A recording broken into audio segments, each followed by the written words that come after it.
Welcome to Align Your Practice, an exploration of the seamless relationship between the business of chiropractic and the future of natural health care.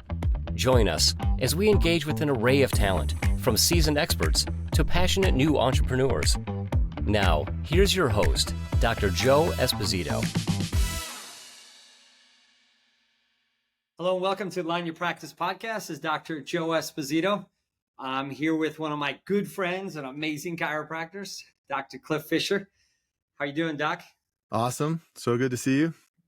Many of you that listen to this have known Cliff and I launched this podcast. We did a lot of work together. We did some fun things, Cliff. We did some book reviews, deep dives, lots of talk on leadership. Today, we're going to start with some humility. The top 3 things that we wish we knew that we could have done or should have done when we first started practice, that if you get this knowledge as a new chiro or an experienced chiro, it's going to level you up if you get some wisdom from our scar tissue, our tuition over the years. So let's dive in, Doc. I'll start. I'm going to just name my 3. You name your 3 to get the energy going, and then let's break them down. My top 3 things that I wish I knew or things I didn't do great when I first opened were these 3. Number 1, I hired people that I liked because they were like me. Yeah. So we can dive deep into these, but I'm just going to bring them up and then we'll dive into them. Not hire people I needed that had assets I didn't have. I hired people that were like me, my energy, my method of process. Number 2 is I wish I had a systems of nutrition and lifestyle integration. I was doing custom work, not that it's not good work, but genetic testing and anything under the sun. It was so complex. And I was missing the ability to help 95% of the people that needed some of the basic core aspects of a wellness lifestyle with diet, nutrition that I could have done for everyone. I invested too much time. I should have sent to functional medicine alone practice. That's all they did. And I built this complexity. Number 3 is I wish I understood the subscription model of wellness. I was constantly re-signing people on a wellness plan every year. I was like, Cliff, do you want wellness again? Does this make sense? Is this smart? Do you want to do it? Do you want to pay for this? And it was like this reset every year when I could have just let them embrace the wellness lifestyle on a subscription service, did a mini exam to make sure we're on track, or if we had to do anything differently. I made it very simple. I created a lot of points of resistance in the relationship with the patient. That was totally unnecessary. So those are my top 3. What are your top 3? I love your 3. And like when you hit the last one, like the subscription model, honestly, all big business just found subscription model in the last 3 to 5 years. So yeah. They wish they would have known it 20 or 30 years ago as well. So, true. This was a great topic. So the 3 things I wish I had known back then. I think the biggest one is I wish I would have known that I was enough and that like people wanted my knowledge, not me to be a parrot of somebody else's knowledge. Like for me, like God put me on this path and really to lean into my authentic self, because I think I had a lot of fear of trying to serve to meet their needs rather than to serve to meet my needs. And so that was a big one. And then the other one was I always thought happiness was on the outside. And I don't think I could have said that at that time, but I thought, I'll be happy when I get to, X number of visits or I make X amount of money. But like every time I got to the top of that hill, I was like, okay, now what's next? Now what's next? And like the last 4 or 5 months, I have been the most fulfilled and the happiest I've ever been in every aspect of my life, and still seeing that such a bigger upside. But like, I'm like, cool. Like, so that's been a big thing. And I think the other biggest thing that I wish I'd known was to lean in more. I think sometimes I'd like, I need to be better at this. If I just knew a little bit more, then I could present or I could do that. But to take a leadership role sooner, I think so often, especially newer doctors are waiting for that time when they feel like they know enough, they're good enough that they can now be a leader. Like you're a doctor, that's your ticket to be a leader. It's your ticket to ride. It's not that you're done. It's that you get to play the game now. Huge. So let's pick a couple of these. I think the hiring people that like me, that I like, happiness on the outside, and the I'll talk of the systems of nutrition a little bit. Those three. Let's talk those. Let's break those down for the next 15 minutes and bring some massive value to those listening. So hire people like me. I'll talk for a moment. I'm sure we both suffered from this one. So when you interview people, you're innately going to attract the people and resonate and have an affinity for people that are like you, wired like you. So if you're a dominant personality, if you're an extrovert, if you're compliant, if you like humor, if you whatever it is, you're gonna resonate around those people. So I was attracting visionaries and big thinkers and alpha, more dominant type people based on my personality, and they weren't systems. I needed sometimes an introvert, rule following, compliant person that followed a checklist. And I had all these big energy people, and we fell down on the systems in the beginning. So I learned that I want to build a team with people that have skills and assets outside of my native genius.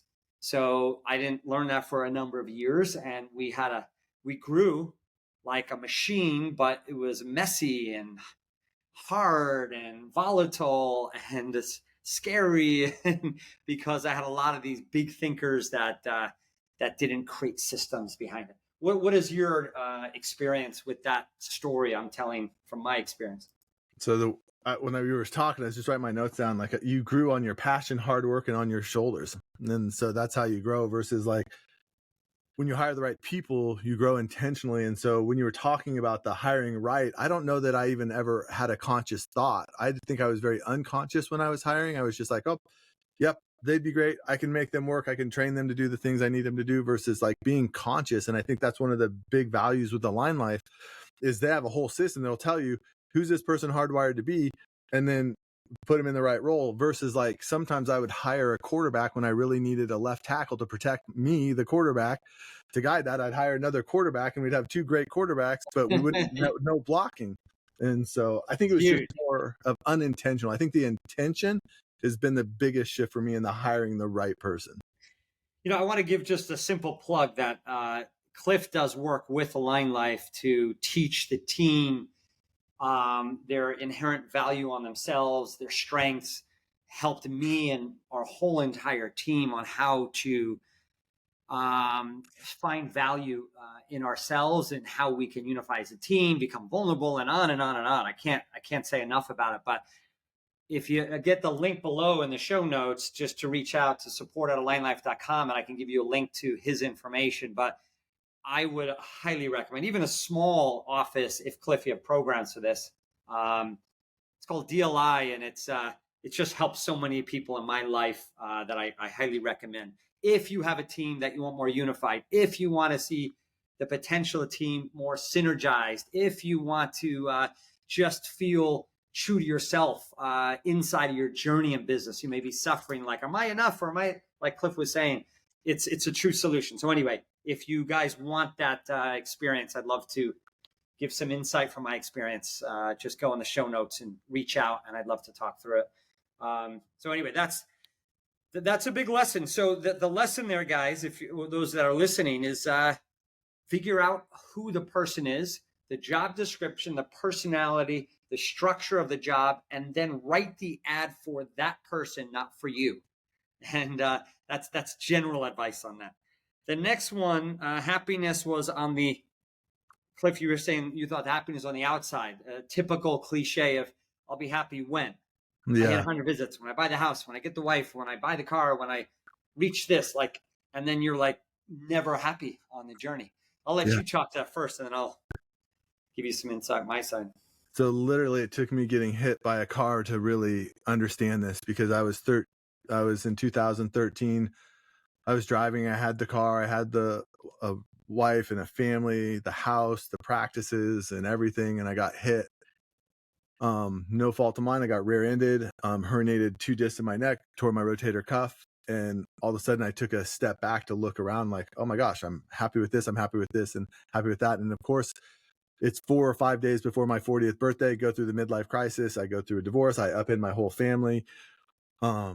and shattered my whole space and went on this really interesting journey as far as like finding that happiness. And so literally a decade later, it took for me to really understand that the happiness is in the inside, and me showing up and doing my best work in everything I do. And then the results will speak for themselves, except I was always comparing myself to my result of what I thought it should be.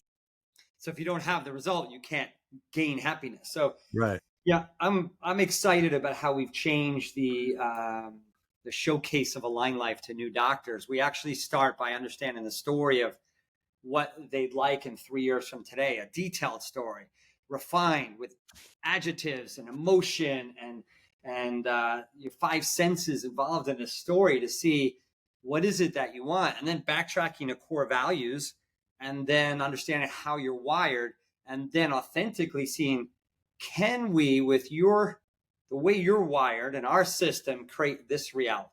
So it's a kind of a wild, instead of just showing you what we do, it's, can we use what we have with the way you're wired to create the outcome you're looking for? And that's just the last 3 months. And it's really been so inspiring for me. It's not work. It's not a struggle. It's not a sales thing. It's like, can we help you reach that story? It's been revolutionary for me to think that way and serve people that way. So I think I've learned that through our relationship, Cliff, and my individual journey is happiness is about honoring what you value in your life. I used to dictate happiness to new doctors in Align Life of like, this is success. This is how you, and I'm like, how could I tell someone what happiness is? It was so crazy. But you see that in a lot of business, a lot of consulting, a lot of process where people kind of define for you happiness. And I'm with you. I think we're brothers from different mothers, but in the same womb in a way, because my last 3 months has been some of the happiest, most authentic days of my life in just living in joy. So Yeah. Right. I'm glad to hear you feeling the same thing. And when you were saying that about Align Life, it took me right to practice too. Like when we first start practice, we're like, I want to be everybody's chiropractor. I want to take care of whoever walks in the door. And there's this grasp on for anybody who comes in, versus as you get more, you're like, hey, let's define, is this the right place for you or not? And am I in the right relationship? Is this moving me closer to my 3 top priorities this year? And so, and that's good, Cliff, in the office. What you're saying is, because if you approach every patient that way, is this the right relationship? Can I serve their needs? And it's a whole different thought than, I hate the feeling of get new patients. It's such a scarcity. It's trying to convince and let's serve people, meet them where they're at, understand where they're trying to go, and see if we can serve. And is it the right relationship, like Cliff said, right? And that's another podcast, but we could talk about, is this the right relationship with the friends that you have, with your mate, with your business associates, with your partners, with your clients? Is it the right relationship? Because the journey of life is all about relationships, right? That's what it is. So yeah, all opportunities comes from relationships. And so anytime you doubt that, just back check some of the things that have happened in your life and connect it to the relationship that made that happen. Awesome, man. And the third one I have is systems of integration. I'll use nutrition, but any topic that you feel, Cliff, that wasn't systemized, that was too intricate, that you thought we had to do, let's say clinical, that you just didn't have to. So I was proud to be a clinical nutritionist, board certified diplomat of nutrition, and all these other credentials I had. So I was going so nitty gritty on cases that took me, and it was intriguing intellectually. So I can't say it was a negative. I learned so much over 20 years.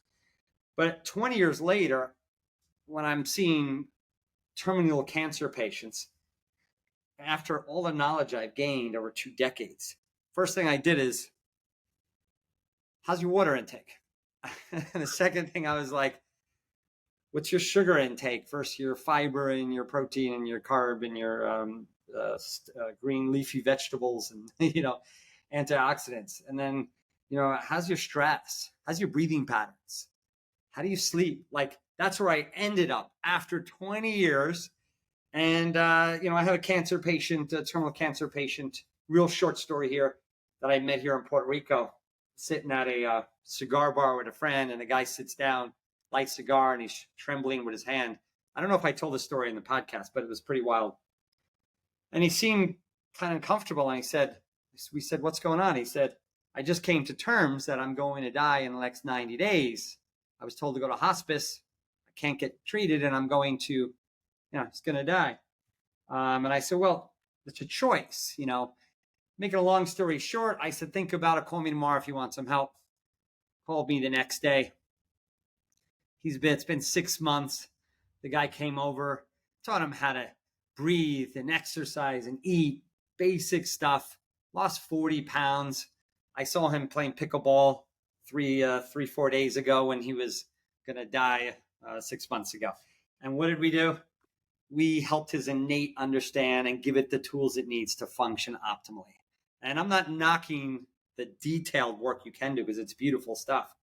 But I didn't need genetic testing to help him wake up his innate immune system. So anyway, any lessons for you in the clinical getting so heavy, or that you kind of made things too complex in your world? I think I went back to the hiring process. I felt like I was, when I was first hiring people, I was reinventing it every time. And now I have a system and a structure, and anybody can follow it. And, Line Life helped me with a lot of it. And so there's that space that makes it really easy. And so once you have that system and structure, if a third grader can't follow it, it's probably too complicated. And the other thing that came up for me was, like, kind of back on our earlier topic, it's like,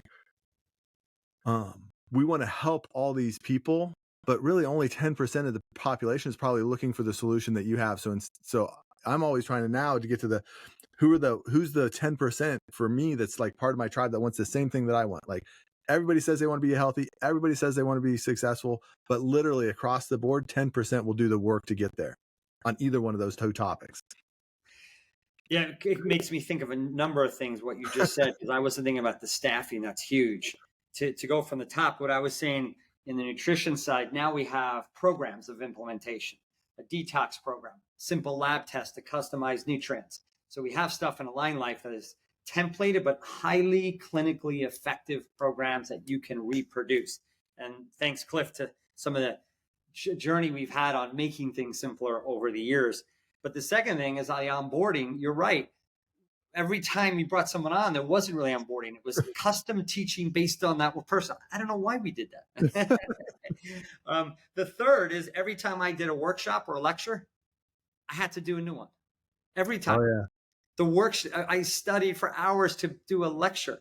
Learn 5 talks. Do the same 5 talks throughout the year. Make it simple. Enjoy it. Don't put so much stress into reinventing every single time you do a talk, right? Wouldn't you agree with that? Oh yeah, I spent 18 months doing a headache talk once to twice a month all over. And I just got good at that one talk. And I'll tell you, it was so different because before I'd always done all the different topics. And then what it did was it allowed me to become both a better speaker and better at presenting headaches. And then once I had that down, then it was easy to go to the next topic. But like, get good at your presentation, like your opening, your close, and then your body can change. But until you get that down, don't try to keep doing new talks, because you're going to spend all that time on learning the body, and the opening and the close is where everything's at. So lessons learned there is clinical protocols that can produce the most outcome, that are as easy to implement. Number 2 is onboard people the same way, teach them the mission, the vision, the purpose, and onboard them, like Cliff said, into an easy, systematic way that a third grader can do. And third is when you're lecturing, pick one topic and mastered it. Pick 1, maybe 2 or 3, but you don't need to revamp every single time you talk and invest that much time. Awesome, man. That was good. That was great. All right. Any other final thoughts? No, I think just when you talked about DLI, I think the only thing I want to say on that is one of the things we believe, and Joe and I believe we're on the same page on this, is the only way for the business to reach its potential is if your people reach their potential. And so that's what, Align Life's dedicated to. I know DLI is dedicated to that, is helping people reach their potential so your business can reach its potential. Awesome. If you're interested in any of the protocols we talked about, staff hiring protocols, nutrition protocols, or the DLI system to help keep your team unified on purpose and understanding their individual value, just reach out to support@alignlife.com and we'll guide you the best we can. Awesome. Thanks, Cliff, for joining. This episode was brought to you by Align Life Chiropractic and Natural Health Centers. If you're interested in creating your dream practice or want to know more about Align Life, go to alignlifepodcast.com.